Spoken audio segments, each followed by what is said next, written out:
Well, I always really love doing our rainbow series. Last year we did the first one, and it's just so much fun because it makes me, I just become more aware of like the steps that I've taken and how one step takes me to the next, and that's what we do. That's how we do it. We do things in stages, and it just feels good, and I like to have the good reminder. So far on our journey, we've gone from accepting the package that our life is in, to accepting the package that our relationships are in, to accepting the package that the physical body is in, our talents, the intelligence that we have, how we look. And we work all of this by remembering what it is that works through us. That's like the key to being able to work this. And the life, our relationships, and ourselves, that's always reminding us. We always know if we're accepting and being aware of what works through us, because we're either feeling it or we're feeling bad. And so if we're feeling bad, there's the reminder right there. Oh, I forgot, right? I'm having this bad experience with my life. Oh, it's a reminder. It's the reminder. All these things are reminders. When we trust what it is that works through us, things will just start to flow more easily for us. Even in those difficult situations, we'll find ourselves still moving forward. It may just be little steps at a time, but we're moving forward. Now, on this fourth part of our journey, we're still focusing on how we empower each other, and that as we empower each other, we're also empowering ourselves. But we're focusing on how we do this through love. Love is the instrument of change. Now, the color for this representation is green. Now, what's real interesting is this spiritual journey follows the colors of the chakras, okay, which are red and then orange and then yellow, and we get to green. Then we get to light blue and dark blue and violet. But I remember when I first learned this, I thought, why is the heart green? The heart's not green. That doesn't make any sense. Like any of the other colors really makes sense either, right? But I'm like, it should be pink, right? It should be a pink chakra right there. But something, after years of like working with the chakras, good morning, what finally occurred to me, good morning. Good morning. Is that, no, please, that's okay, is that as we're paying attention to our intuition, it's yellow, okay? It's represented by the color yellow.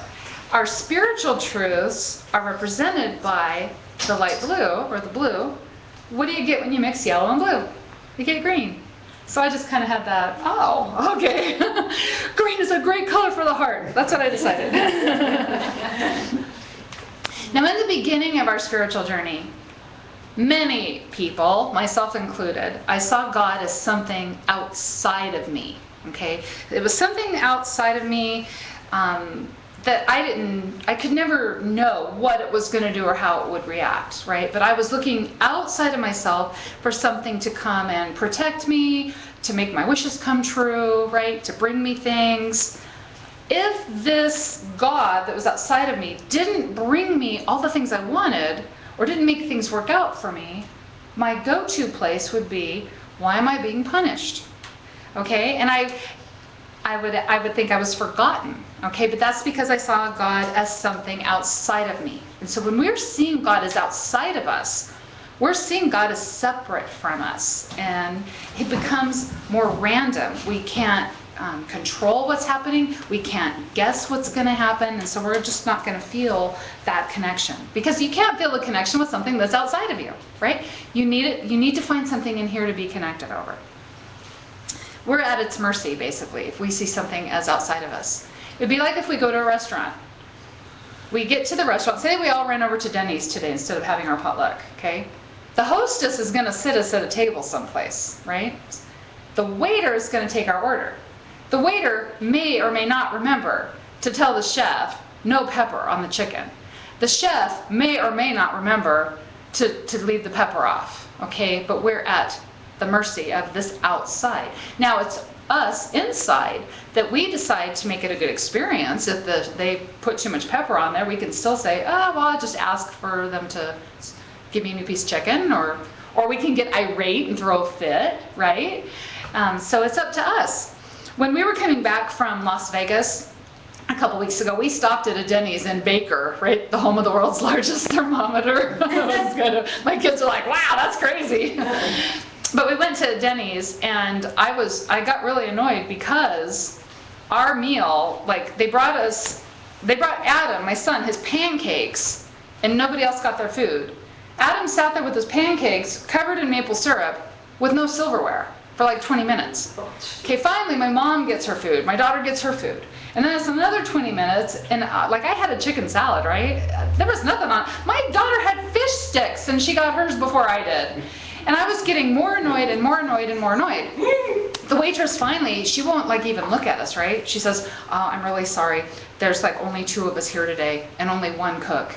And then I was like, all of a sudden my perception changed. I had compassion for her because I thought, wow, there's so many people who are getting irritated. They don't understand how hard she's really working. Like I left her like a $15 tip because I just felt so bad for her. You know, this poor child and this difficulty. And I just wanted to be able to know that she would see that and think, wow, somebody wasn't totally ticked off that I forgot their silverware for 40 minutes. You know, it was, you know, okay. I just wanted to leave a little light behind for her, right? Now, we can change our perceptions about any events. We can. But it's more difficult for us when we are seeing God as being outside of us. Now, our projection of God changes, or our perception of God changes, as we go from projecting God outside of us to seeing God inside of us. Now, when we feel God working through us, it changes everything around us. We know that there's something that works through us for our highest good. Okay, we remember that there's something that is doing for us in our life by working through us. Now, by feeling this, whatever, working through us, then we know that things will turn out. We know we don't have to know every single step of the way. But when we're seeing God as outside of us, that's just very hard for us to tap into because we're disconnected from it. We're not meant to be disconnected from God, okay? We're a creation in the mind of God. We're an image created in the image of God, right? So we're meant to be letting this force work through us. Now, a long time ago, I did believe that God was something outside of me, and so I believed what I was raised to believe, that God was outside of me, God was the punisher, God was judgmental, God would smite a whole civilization or a whole town or whatever, right? Because they were being bad. Now, everything I did then came from fear. I was afraid. So what I did out of fear. And so when we see God is working through us, there's a big difference then, because we're doing what we do out of love, because we're feeling this force work through us. Now, if you think about the great people in history who did things from love, like Jesus, what he did out of love. He wanted to help others discover that bright light that was inside of them. He wanted them to be able to tap into the brightest version of themselves. Now, Jesus was not trying to control life outside of him, because he knew he didn't have to control anything because God worked through him, and he had a clear understanding that God worked through him. Now, think about somebody in history like Adolf Hitler. Now, he was trying to control things outside of him. He was not interested in helping anybody find the brightest version of themselves. He was trying to control. That is because somebody who lives in a space of fear thinks they have to control everything outside of them. Okay, Darth Vader. Now, I know he wasn't a real person, but he's an archetype. He wanted to control things around him because he did not recognize oneness and being connected with everything. Obi-Wan Kenobi, however, wanted people to discover, right, the force that works through them. Okay, so if you look at any of our villains throughout history, what eventually happens is that things fall apart for them because they're trying to control life outside of themselves. And life cannot be controlled. Okay, life cannot be controlled. Now, without God working through us, God always seeks to work through us. We're the ones who decide to place this feeling of separation inside of us. We're the one that decides to shut the door. Okay, and so when we're not feeling God work through us, what happens is we become afraid, and we're trying to control things outside of ourselves. We're trying to ride in on our white horse, right? Make things happen.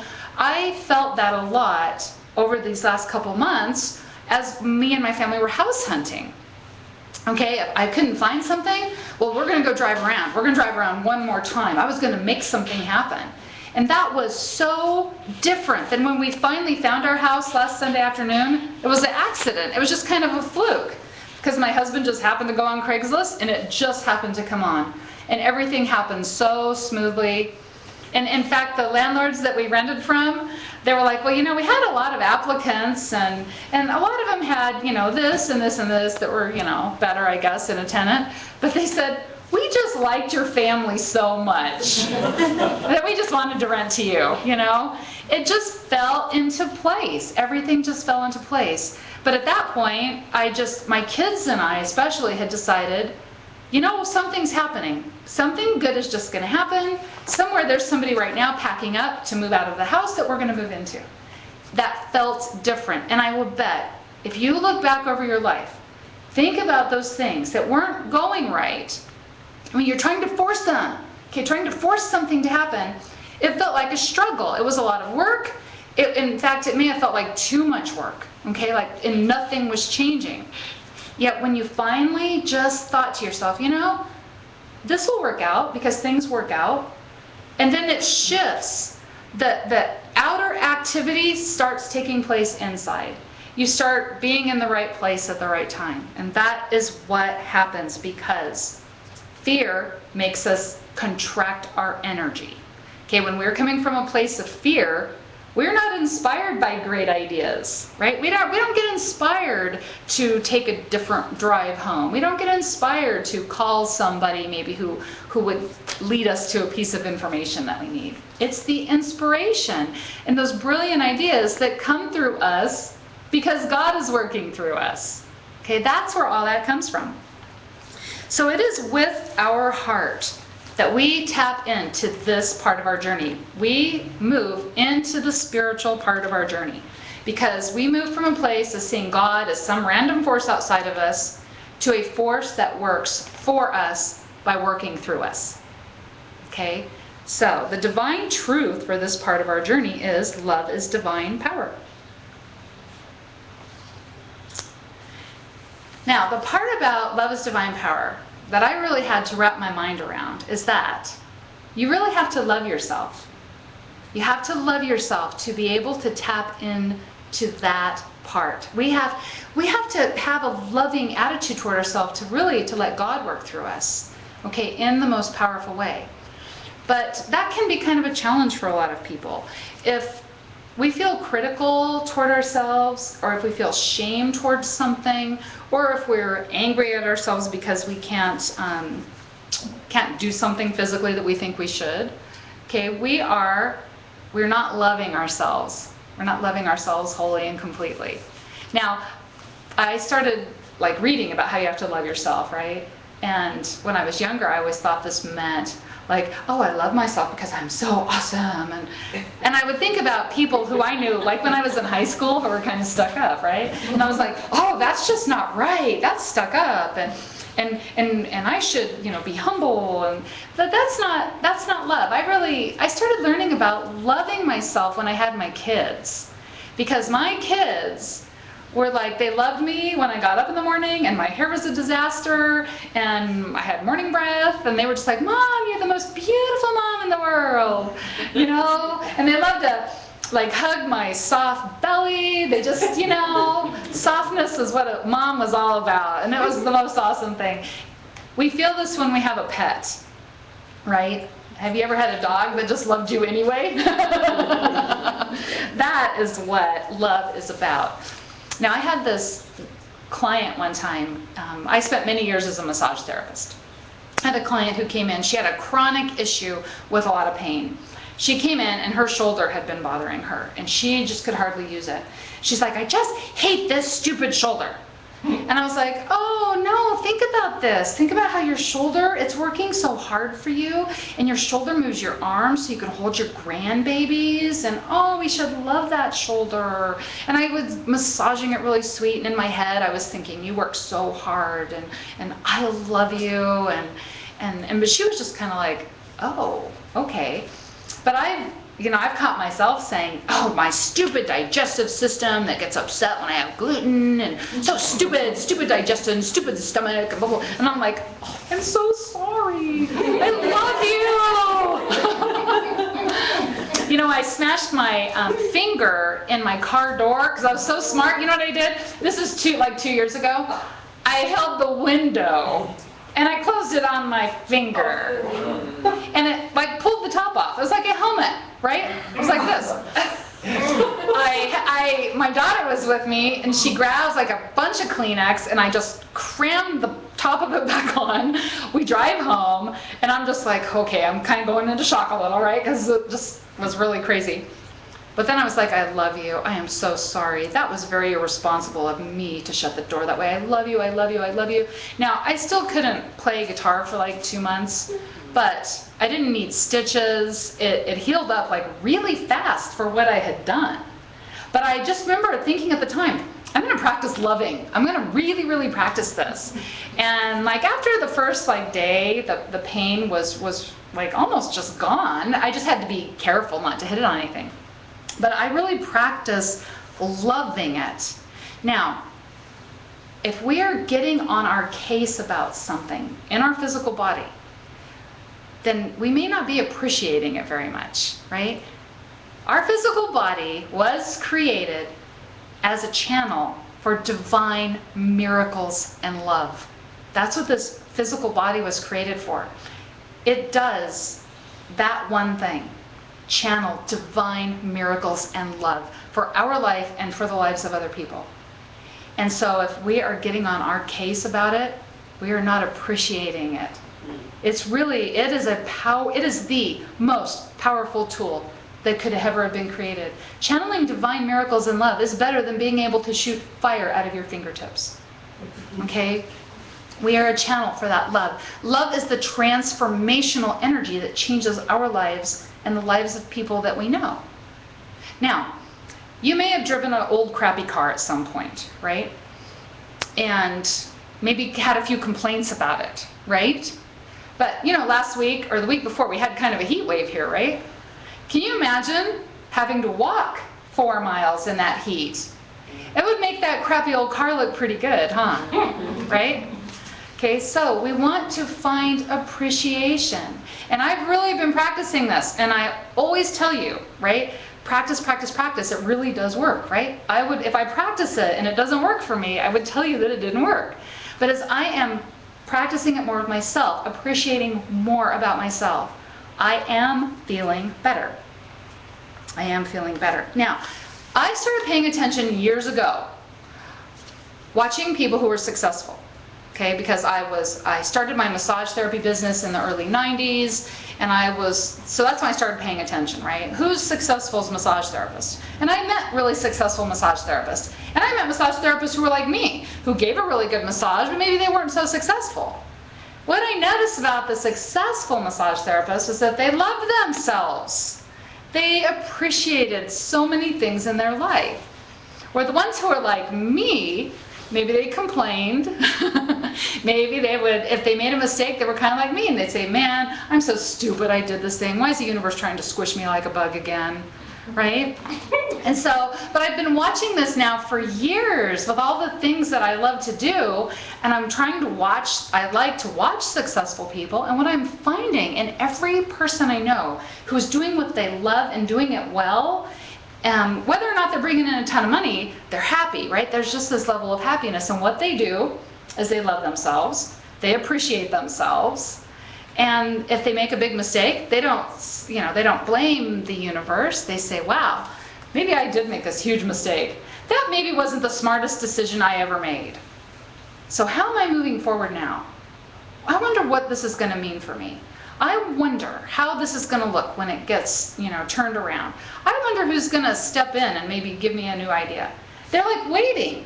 they have this expectation that like somewhere they're going to get an answer. And you know what? They always do. Now I'm finding for myself, when I practice this, I get direction.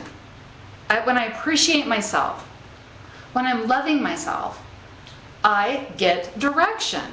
When I am mad at myself, when I'm blaming, when I become the victim, all of a sudden, all those good ideas, man, they may as well just be in some other dimension, because I sure can't access any of them. Okay? This is because of love. We love ourselves, and we have access to that works through us. That's always there, but it's only love that lets us see it. It's only love that lets us be able to utilize it. Okay? If you were stuck in a giant superstore in the middle of the night, you would need a flashlight, right? Say you couldn't turn the lights on. It's the flashlight that allows you to see things. But you're the one who gets to decide if you're turning on that flashlight or not. You can just carry it around. You can knock on things with it. You can utilize it in ways that it was never intended to be used, okay? It was intended to be used to shine light, okay? And if you decide to use it, it's going to perform for you. We were designed to be channels for love, and when we use that, it works through us. Now, when I was thinking about all this stuff, one of the Bible verses that popped into my head was, love your neighbor as yourself. And I'm like, well, okay, yeah, love your neighbor as yourself. It's making the assumption you already love yourself, right? Or else it's saying just, whatever. I don't know what that could mean. I guess if we're really mean to our neighbors or something, that's showing us how we're loving ourselves. So it could also just be reframed as, your neighbor's your mirror, I guess. So I searched on that, I Googled it. And I Googled the term loving self. And that loving the neighbor came up like several times. It's throughout the Bible 6 or 7 times. I didn't realize that, but it's even in the Old Testament. Okay, so I thought, well, that's still not telling me anything. But I did find it in Mark chapter 12, verse 30 and 31. It's actually verse 31. But I read the verse in front of it. So it says, Jesus is talking to his disciples, giving them their new commandments, right? He says, you must love the Lord, your God, with all your heart and with all your soul and with all your mind and with all your might. This is the first commandment. So heart, soul, mind, and might. Okay, that's 4 things. And then he says, you must love your neighbor as yourself. There is no other commandment greater than these. So first, love God, heart, soul, mind, might. And then love your neighbor as yourself, because then you will be loving yourself. Now this means, right, loving ourselves is a discipline. Okay, we have to love God with our heart, our soul, our mind, our might. Now, all of us in this room at some point, we've done these things and we've really felt that love, okay? If we ever say to ourselves, oh my gosh, I can't believe that, I was so stupid. When we do that to ourselves, that takes no effort at all. Okay, if we condemn ourselves, if we judge ourselves, that is taking the easy way out. It does not take discipline to get on our own case. All right, to say bad things about ourselves, to say how we're crappy at this or we can't do that, that takes no effort at all. All right, those are like weeds growing up in our gardens, right? The weeds take no effort at all. You don't even have to water anything, and all those weeds will just pop up for you, right? What takes effort? What takes discipline in your garden? Right? You plant your fruits or your flowers. You go out there, you pull the weeds. You have to remember to water every day. It takes effort. It takes discipline. So heart, soul. Okay? We're connecting to this spot within us. Okay? We have to focus on our heart. And then we have to change our thoughts. Okay? To love with our mind. Okay? The third thing. We have to change our thoughts. Now, this is something I have also been practicing, and it really, really, really works. When that voice inside of my head says, oh my God, I cannot believe you did that, I will know that I just said that to myself, and I will change what I just said. And even if I have to say, you can't say something nice, then you just don't say anything at all. Okay? So Now, over these last couple of days, because we have spent so much time and energy moving into our new household, okay, I've been really, really tired, and I find myself like going to the easy place. I'm like, oh, Deanna, you're so tired, blah, blah, blah, blah, and I'll like say something negative, and then I will immediately think, that hurt, that did not feel good to say that. And I will go to my body and I'll say, I love you so much. You're working so hard. You are doing so many things right now, and your kids are so excited for this move. You know what I'm doing for you after this move? You are getting a massage. Because I love you and I appreciate you. Okay? All of that. Okay, so with all of our mind, the third step, all of our mind means if we're feeling bad, if we're feeling sad or down about something, why are we feeling that? Did we just say something to ourselves that didn't support us? And if that's the case, we change what we just said, okay? The fourth step, all of our might. That means we have to have the discipline. We have to keep focused on what we just said to ourselves. Were we just loving ourselves? We are an extension of God. God created us. That God is working through us. We are made of God. When we are loving God with all of our heart, all of our soul, all of our mind, and all of our might, we are loving ourselves. And that means when we are loving ourselves, we are sending that love out to everybody. Our neighbor is everybody, right? Everybody is our neighbor. And so we're sending out that transformative energy. When we are loving ourselves, truly, truly loving ourselves, we're aware that we have a divine purpose. No matter how that looks, our divine purpose is to channel divine grace and miracles out into the world. That's our divine purpose. When we are truly aware of loving ourselves and we respect ourselves, okay, we see our lives symbolically. So if something difficult happens in our life, okay, we don't feel like the bug on the windshield, right?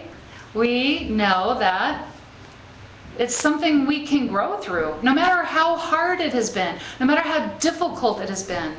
It's possible for us to grow through it because somewhere else, somebody has overcome a very difficult challenge, maybe even more difficult than ours. If it's been done, it can be done. God is not limited. We're the ones who limit how God can express through us. And so no matter what is happening in our lives, if it's difficult, we could choose to say, oh man, or we can say to ourselves, something's going to work out. Something's going to come through for me. Somewhere, I'm going to get the right idea. Okay? It may not be today, it may not be tomorrow. But God works through me, because God works through everybody. We feel that because we feel that love. Now, all this love expands our capacity then to do for ourselves and others. Okay, the more love we have, the more expanded we are. Okay, our energy is meant to expand outward. That is its natural state. Love is meant to keep going outward. Now the sun, think about the sun shining, right? The light just goes. It goes and goes and goes, right?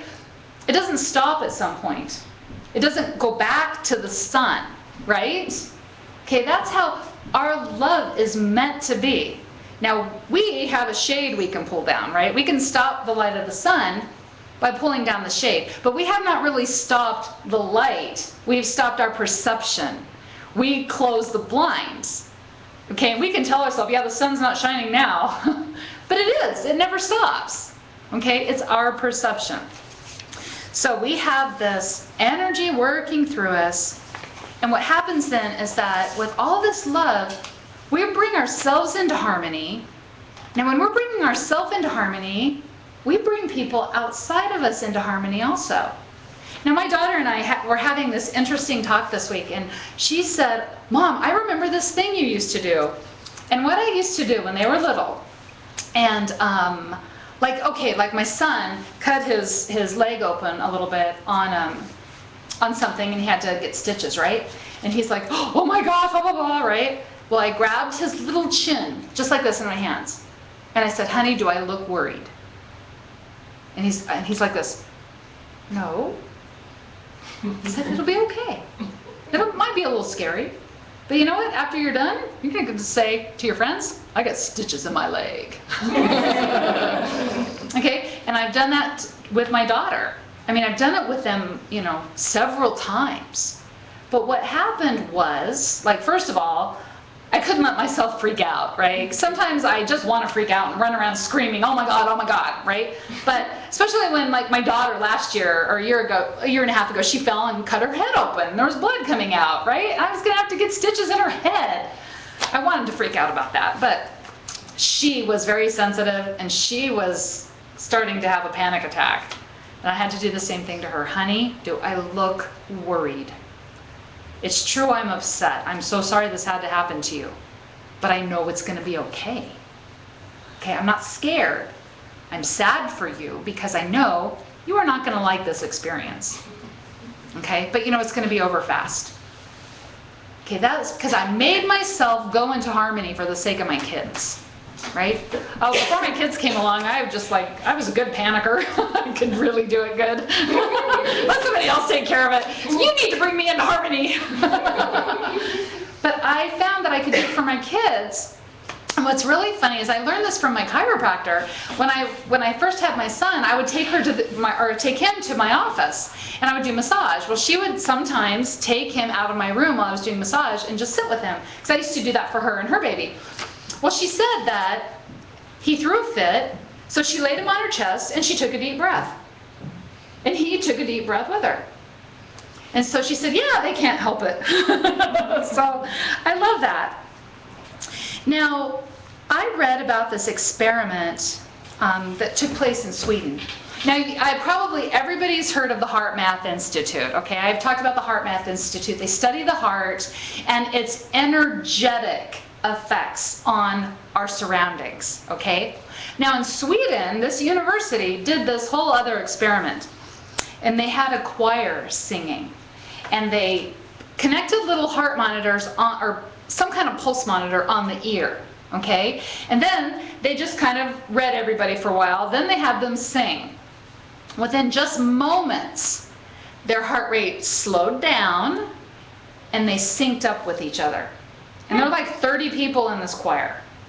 Their hearts synced up while they were singing the song. Now, it's showing we have a connection with each other. But I think more remarkable is that it's showing that we are capable of having this connection with each other. Okay, we're capable of getting in sync with people.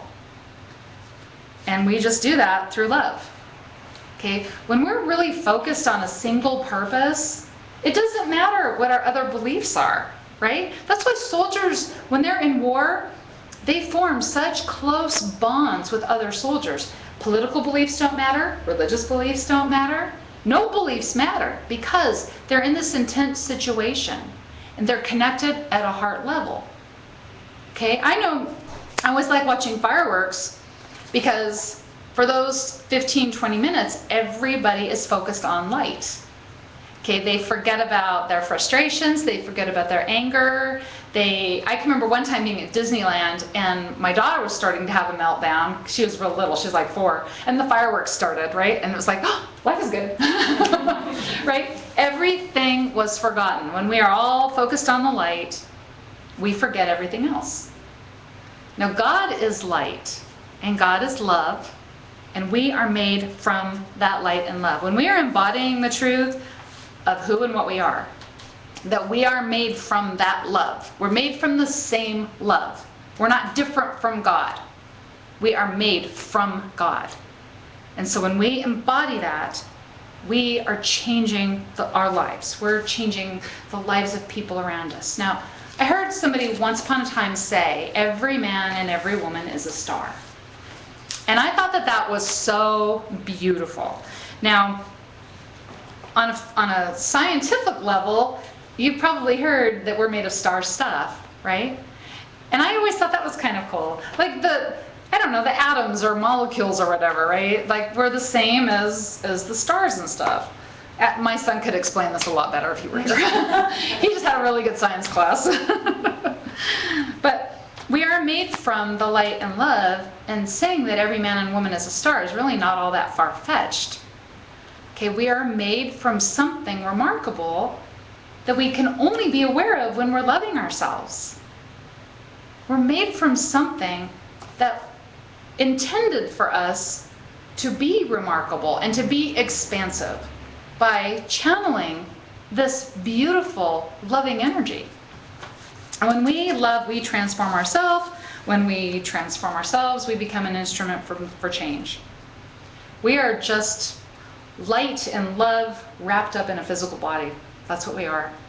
So that light and love can be carried around with us. So we shine because that's what we're meant to be doing. We're meant to be expressing love. We're meant to be shining that. And when we are shining, we are lighting up the dark places for other people. And so until next time, remember that you are a divine child of a loving and generous creator. And you are a force for good. You are a light, and you light the way. With every breath you take, with every beat of your heart, you are radiating light and love into the world around you. In everything you do, you are blessed. And so it is. Amen.